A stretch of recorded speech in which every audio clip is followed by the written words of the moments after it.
하나님을 우리가 찬양하며 나아가는 오늘 주일 하루가 되기를 바랍니다. 버스를 타고 가다 보면 이런 광고를 만나게 됩니다. 사업이 잘 안 되십니까? 결혼 생활이 순탄치 않으십니까? 총각도사를 찾아주세요. 각종 용하다는 도사들이 다 등장을 합니다. 그만큼 세상 사람들이 자신의 미래나 장래에 대해서 불안해하고 그것을 미리 내다보고 싶은 욕구가 강하다는 것을 알 수 있습니다. 그런데 그런 광고에는 어김없이 이런 꼬리표가 붙습니다. 모든 종교인 환영합니다. 괄호 열고 기독교인 포함 괄호 닫고, 괄호까지 쳐가면서 자신들의 고객 가운데에 기독교인을 포함시킨다는 겁니다. 이러한 광고가 반증하는 것은 무엇입니까? 그렇죠. 그런 곳에 가는 그리스도인이 있다는 말 아닐까요? 오는 사람이 있으니 이런 식으로 광고를 하는 것이겠죠. 이런 광고를 볼 때 처음 드는 생각은 참 어리석은 기독교인들이 있구나라는 생각이 든다는 거죠. 분명 성경에는 점을 치거나 신내림을 받은 사람에게 미래를 물어보는 행동을 사술의 죄라고 규정합니다. 그럼에도 불구하고 점집을 드나드는 성도들이 있다는 것은 안타까운 일이죠. 하지만 한편으로는 이런 생각도 듭니다. 그리스도인이 된다고 해서 모든 인생의 문제로부터 자유하게 되는 것은 아니구나 하는 생각 말입니다. 오죽하면 하나님 믿는데 점을 치러 가야 했을까 하는 마음의 안타까움입니다. 교회 다니는 사람도 기도 안 해봤겠습니까? 하나님께서 사술의 죄는 절대로 저지르면 안 된다는 걸 모르겠느냐 말입니다. 그런데 아무리 그렇게 해도 안 되니까 앞뒤 좌우 딱 막혀 있으니까 지푸라기라도 잡는 심경으로 저러는가 보다 하는 생각이 한편으로는 들더라는 거죠. 그렇다고 해서 목사님이 그래 이해는 간다고 했으니까 가도 되겠구나 그렇게 강하고 담대한 마음으로 가시면 안 됩니다. 하나님을 믿어도 여전히 존재하는 현실에 어려움이 있습니다. 하나님께서는 성경의 여러 군데를 통해 분명히 형통한 삶을 보장하신다고 약속하십니다. 하지만 현실은 그렇지 않은 것처럼 보일 때가 너무나 많죠. 그러한 성도들의 안타까운 마음이 오늘 우리가 함께 읽은 시편 121편 1절에 고스란히 담겨 있는 것을 보게 됩니다. 우리 한 목소리로 1절 말씀을 읽도록 하겠습니다. 같이 읽습니다. 내가 산을 향하여 눈을 들리라. 나의 도움이 어디서 올까? 우리는 이 시편 121편 1절의 말씀을 읽으면서 모든 상황을 초탈한 사람이 눈을 반쯤 감고 지그시 감고 말입니다. 삶을 묵상하듯 먼 산을 바라보는 그런 멋진 광경을, 그런 목가적인 풍경을 상상합니다. 우리가 1절 말씀을 읽으면서 말이죠. 하지만 산을 향하여 눈을 들리라는 표현은 결코 그런 낭만적인 표현이 아닙니다. 눈을 산으로 든다는 것은 목가적인 배경을 두고 하나님을 찬양하는 상황이 아니라는 말입니다. 산을 향하여라고 할 때 산은요, 높은 곳을 의미합니다. 고대 근동지방에서 높은 곳은 우상의 제단을 지칭할 때 사용되는 표현입니다. 우리나라도 보면 무속신앙인들이 신을 모시려고 할 때에 깊은 산에 들어가잖아요. 깊은 골짜기에 들어가서 촛불 켜놓고 신을 모시는 행위를 합니다. 그것하고 비슷한 겁니다. 산을 향하여 눈을 든다라는 것은요, 바로 우상의 제단을 바라본다 이런 의미예요. 사랑하는 성도 여러분, 자신이 죄인임을 깨닫고 예수를 믿어 그리스도인이 되었습니다. 그리고 하나님을 전적으로 신뢰하고 세상의 모든 달콤한 것은 거짓말이다라고 선언하면서 신앙의 여정을 시작했다는 말이에요. 그런데 현실이 만만치 않습니다. 그래서 높은 곳으로 우상의 제단으로 자연스럽게 눈이 갑니다. 총각도사를 찾으세요. 총각도사를 찾고 싶다는 말이에요. 세상의 도움에 눈이 간다는 겁니다. 하나님보다 당장 눈에 걸리는 우상의 제단이 나를 더 잘 위로하고 만족시켜 줄 것 같은 유혹이 우리 신앙인들에게 다가온다는 겁니다. 요단강을 건너 가나안 땅으로 들어간 이스라엘 백성들은 농사를 지어야 했습니다. 그런데 그들이 한 번도 농사를 지어본 적이 없잖아요. 그들은 가나안으로 오기까지 목축업을 하던 사람들입니다. 그런 그들에게 농사는 참으로 어려운 일이지요. 그러한 이스라엘 백성들에게 하나님께서는 어떤 약속을 하십니까? 이른 비와 늦은 비를 주셔서 다 해결해 주신다고 말씀하셨습니다. 이스라엘 백성들은 그것을 믿고 기다려야 했어요. 그런데요, 그것이 너무 어려운 거예요. 당장 만나는 그쳤고 매출하기도 없습니다. 그러니 긴장이 됩니다. 이러다 굶어 죽는 것이 아닐까라는 생각이 들더라는 거지요. 그때에 그들의 눈에 무엇이 들어옵니까? 그렇습니다. 바로 바알이 들어옵니다. 바알은 풍요의 신입니다. 가나안의 모든 부족들이 바알을 모시면서 농사를 지어요. 그것이 그 지역 사람들이 가지고 있는 농사 방식입니다. 아무것도 모르는 이스라엘 백성들이 눈에 바알 신이 들어오니까 나의 도움이 어디서 올까 하고 눈을 드니까 바알이 눈에 딱 들어오는 거예요. 사랑하는 성도 여러분, 그리스도인이 되어 세상으로 발을 딛고 설 때에 우리에게 다가오는 유혹도 이것과 다르지 않습니다. 회개의 과정을 통해 그것은 아니야, 그것은 거짓이야 라고 선언했던 것들이 다시 우리에게 더 좋은 바알로 다가온다는 겁니다. 그것은 뭔가 문제가 있는 그리스도인들에게만 생기는 일이 아니라 그리스도인이라면 누구든지 만날 수 있는 유혹이라는 거예요. 그렇다면 우리는 어떻게 그 상황을 극복할 수 있을까요? 어떻게 바알의 노골적인 유혹으로부터 우리 자신을 지켜낼 수 있는 것일까요? 그 순간 우리에게 필요한 것이 바로 2절의 고백입니다. 우리 다 함께 2절 말씀을 한 목소리로 함께 고백하겠습니다. 나의 도움은 천지를 지으신 여호와에게서로다. 아멘. 우리가 방금 읽은 2절은 앞서 읽은 1절과 철저한 대조를 이룹니다. 시인은 산을 향하여 눈을 든 성도들에게 그 시선을 철저히 천지를 지으신 여호와께로 고정해야 한다, 그것을 요구합니다. 그것이 유일한 방법이라는 말이지요. 만나가 그치고 메추라기가 없는 이스라엘 백성을 향해 너희는 그 땅의 소산을 먹을 것이다 라고 약속해 주신 하나님을 붙잡으라는 말입니다. 도움은 결코 다른 것으로부터 오지 않는다는 것을 시인은 각인시켜주고 있습니다. 사랑하는 성도 여러분, 이 시간 그것을 다시 한번 선포하며 나아가시기를 간절히 바랍니다. 세상의 것이 더 좋아 보이고 더 커 보인다 할지라도 그것은 결코 나의 도움이 될 수 없음을 기억하시기 바랍니다. 오직 천지를 지으신 여호와만이 나의 도움 되신다고 믿음으로 고백하는 저와 여러분들이 되시기를 주님의 이름으로 간절히 축원합니다. 그런데 말입니다, 사랑하는 성도 여러분, 우리의 마음을 그렇게 다 잡는 것만으로 그리스도인이 된 후에 맞이하게 되는 혼란스러움이 자연스럽게 해결되지는 않습니다. 그렇게 나의 도움이 천지를 지으신 여호와에게서로다 라고 선언한다고 해도 여전히 세상은 하나도 변하지 않는다는 말입니다. 세상을 마다하고 하나님을 선택한 순간 모든 문제와 의심은 해결되고 이제 하나님 안에서 모든 것이 잘 될 것이라고 생각할 수는 있습니다. 하지만 실상이 그렇지 않다는 거예요. 하나님만이 나의 도우심이고 그분에게만 내 시선을 고정하기로 결심해도 의심과 분노는 여전합니다.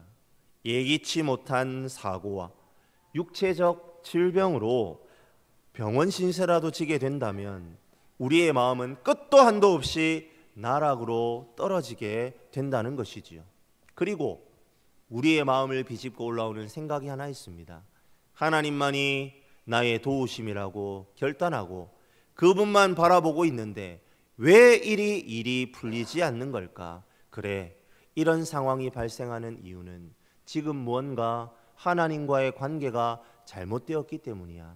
그래서 하나님은 그런 나의 변덕스러운 모습에 실망하셔서 관심을 쏟을 만한 가치가 있는 또 다른 사람을 찾아 떠나신 거야 라는 생각 말이죠.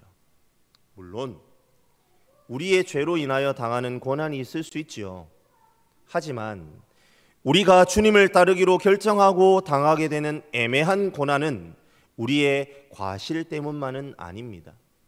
내가 예수 제자의 길로 들어서겠다 결심하는 순간부터 우리는 또 다른 소외와 불안을 경험하게 된다는 말입니다. 하나님을 경외하고 그분만이 나의 도우심임을 고백하는 삶을 살기만 하면 그때부터 일이 잘 풀리고 아무런 염려 없을 것이라고 여겼습니다. 하지만 여전히 존재하는 현실의 문제들이 우리를 참으로 무능력한 사람이라 여기도록 만든다는 겁니다. 그런데 말입니다, 사랑하는 성도 여러분, 놀라운 것은 성경이 이런 현상을 비정상이 아니라 정상이라고 말하고 있다는 사실입니다.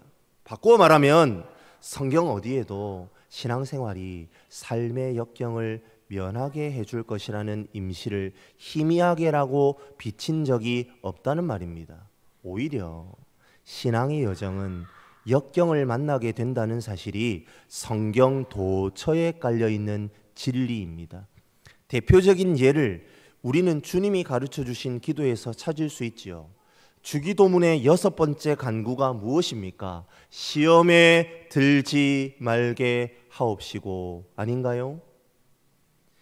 6번째 간구가 우리에게 필요한 이유는 무엇입니까? 이 간구가 하루에도 수십 번씩 응답되어야만 우리의 신앙의 여정에서 온전할 수 있기 때문입니다. 시험이 없는 방식으로 우리의 신앙의 여정이 진행되지 않습니다. 시험에 들지 않게 되는 방식으로 우리는 주님 앞에 설 수 있습니다. 역경 없는 신앙의 여정은 없다는 말이지요. 이렇게 놓고 보면 우리는 또다시 의문이 생길 수밖에 없어요. 그러한 시험과 역경에 대해 하나님은 도대체 우리를 어떻게 시험에 들지 않게 만들어 주시냐는 의문이지요. 아니, 도움은 천지를 지으신 여호와로서부터 온다고 하는데 그 도움이 과연 무엇이냐는 물음이 우리에게 남는다는 겁니다. 오늘 우리가 함께 살펴보고 있는 시편 121편에는 여호와라는 하나님의 이름이 총 5번 등장합니다. 원어 성경에도 한글 성경도 똑같습니다. 여호와는 구원자 하나님이라는 의미이지요. 그 하나님이 거의 매 절마다 등장합니다. 그분은 결코 하늘에 홀로 계셔서 일이 어떻게 되는가 보자는 심정으로 팔짱만 끼고 계시는 분이 아니라는 점을 이 여호와라는 단어를 통해 시인이 강조합니다. 더불어 이 시편에서 지키신다라는 표현은 총 6번 등장합니다. 이 표현은 하나님은 언제나 우리의 곁에 계시면서 모든 걸음 하나하나를 다 돌보신다는 점을 강조합니다. 그렇다면 우리의 삶의 현장에 밀착되어 우리를 지키시는 하나님의 그 지키심은 어떤 것인지 우리가 한번 살펴봐야 되겠죠. 우리 4절 말씀입니다. 우리 같이 한번 읽어보겠습니다. 같이 읽습니다. 이스라엘을 지키시는 이는 졸지도 아니하시고 주무시지도 아니하시리로다. 우리는 위기 때마다 우리의 주변에 있는 피조물로부터 안위를 얻으려고 합니다. 그래서 산에 빌고 큰 나무 밑에서 빌지요. 하지만 그 모든 것은 하나님의 피조물에 불과합니다. 하나님은 창조자이시고 그분은 늘 깨어 있습니다. 그래서 4절은 하나님은 졸지도 아니하시고 주무시지도 아니하시리로다 라고 선포합니다. 그분은 졸지도 주무시지도 않는답니다. 이스라엘이 자신들에게 풍요를 주리라 믿었던 바알은 늘 긴 잠에 취해 있습니다. 엘리야가 바알과 아세라를 섬기는 제사장들과 대결하는 장면을 통해 우리는 그 바알의 실체를 알 수 있죠. 바알의 제사장들이 해야 하는 일이 바로 잠든 바알을 깨워야 하는 일이었어요. 하지만 어떻습니까? 아무런 소용이 없습니다. 바알은요 깨어나지를 않아요. 하지만 하나님은 어떤 분이십니까? 눈을 똑바로 뜨고 언제나 우리를 지켜보시는 분이십니다. 우리는 눈을 들어 산을 바라보며 우상의 제단을 찾습니다. 그러나 우리 하나님은 정작 그 산을 지으신 창조주이십니다. 그러하기에 위험을 만난 그리스도인에게 있어 유효한 보장은 산이 아닙니다. 우상이 아닙니다. 세상이 아니에요. 오직 주님을 바라보는 것임을 믿으시면 아멘 하시기 바랍니다. 아멘. 두 번째로 하나님의 지키심은요 알맞은 지키심입니다. 오늘 본문 3절과 5절은 여행지가 겪을 수 있는 3가지 위험 가운데에 하나님께서 어떻게 보호하시는지에 대해 설명하고 있습니다. 먼저 첫 번째 위험에 대한 지키심은 무엇입니까? 3절에 여호와께서 너를 실족하지 아니하게 하시며 라는 표현에서 나타나는데요, 여기에서 실족한다는 것은 여행 중에 발뿌리에 돌을 헛디뎌 발목을 상하게 되는 경우를 말합니다. 하나님께서는 그러한 상황에 대해서도 믿는 자들을 지켜주십니다. 하지만 우리가 3절의 말씀을 잘 살펴보면 돌뿌리에 채이는 일조차 없다는 것을 의미하지는 않는다는 겁니다. 넘어질 수 있습니다. 그렇게 되더라도 우리 주님께서는 실족지 않게 하신다는 의미이죠. 두 번째 위험에 대한 지키심도 마찬가지입니다. 5절을 보시면 낮에 해가 너를 상하게 한다라는 표현, 뜨거운 햇빛에 장기간 노출이 되어서 일사병으로 실신하는 것을 말하죠. 햇볕에 장기간 노출되는 위험한 상황이 성도들에게도 여전히 존재할 수 있지만 하나님께서는 그 상황에서도 성도를 지키신다는 의미입니다. 하지만 하나님께서 그러한 병에 걸리지 않게 하려고 태양을 없애버리지는 않으신다는 겁니다. 세 번째 위협도 마찬가지입니다. 5절 후반절을 보시면 밤의 달도 너를 해치 아니하도록 지키신다라고 하시지요. 밤의 달이 너를 해친다는 것은요, 여행으로 인한 피로와 염려로 정신적인 면에서 병드는 것을 의미합니다. 옛날 사람들이요, 장기 여행으로 광기와 정신 착란을 일으키는 것을 문스트로크라고 불렀습니다. 문자 그대로 해석을 해보면 달빛의 영향으로 인한 정신병, 이런 말입니다. 하나님께서는 밤의 달이 일으키는 정신병으로부터도 지키신다는 거예요. 하지만 달 자체를 없애버리시는 분은 아니라는 겁니다. 요컨대 하나님께서는 오랜 시간의 신앙의 여정 가운데 느끼게 될 육체적, 정신적 고통 자체를 없애는 방법으로 성도들을 지키시는 것이 아니라는 말입니다. 고통은 있을 수 있습니다. 하지만 그 고통을 이길 적절한 방법을 제시하시고 피할 길을 주십니다. 이것이 바로 주님의 알맞은 지키심입니다. 바다에 떠다니는 배들을 상상해 보십시오.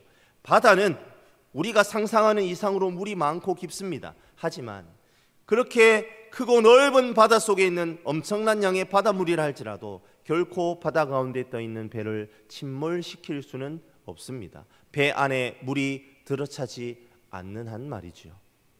하나님께서 세상의 수많은 위협들과 어려움 가운데에 우리들을 지키시는 것이 이와 같은 원리입니다. 하나님께서는 그러한 위협과 어려움을 제거해 주시는 방법으로 우리를 지키시지 않습니다. 대신에 그 어려움과 위협이 우리의 내면에 침투하지 않도록 도우고 지키시는 분이시다라는 말이죠.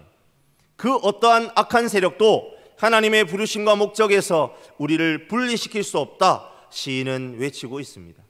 그리고 마지막 8절에 시인은 여호와께서 너의 출입을 지키시는 분이라고 선언합니다. 우리가 성도로서 신앙의 여정을 시작했을 때부터 함께 하신 하나님께서 목적지에 도착할 때까지 함께 하신다고 약속하십니다. 여행 중에 해에게, 달에게, 산에게 도움을 보충할 필요가 없습니다. 해와 달, 바위는 피조물입니다. 그러하기에 아무런 영적 능력이 없습니다. 오직 창조자만을 의뢰할 때에 끝까지 함께 하시는 하나님으로부터 필요한 유익을 얻게 됩니다. 사랑하는 성도 여러분, 아무리 하나님의 백성이라 할지라도 병에 걸리거나 불안이 엄습해오고 다른 사람과의 갈등 관계에 놓일 수 있습니다. 하지만 아무리 크고 작은 어려움들이 우리에게 다가와도 결정적인 실수만 하지 않으면 됩니다. 하나님께서 이제 나 같은 걸 돌보시는데 실증이 나셔서 좀 더 흥미로운 사람에게 관심을 돌리셨을 거야. 나의 변덕스러운 행동이 하나님을 실망시키는 바람에 그냥 되는 대로 살도록 나를 내버려 두기로 작정하신 것 같아. 이와 같은 착각만 하지 않으면 됩니다. 하나님의 신실하심에 대한 오해만 하지 않으면 된다는 말입니다. 성도의 삶은 하나님을 향하여 나아가는 것이지요. 하지만 우리 성도들도 누구나 이 세상 불신자들이 밟는 똑같은 땅을 밟으며 같은 공기, 같은 물을 마십니다. 똑같은 두려움을 느끼고 똑같은 압력에 시달립니다. 하지만 결정적으로 다른 것은 무엇입니까?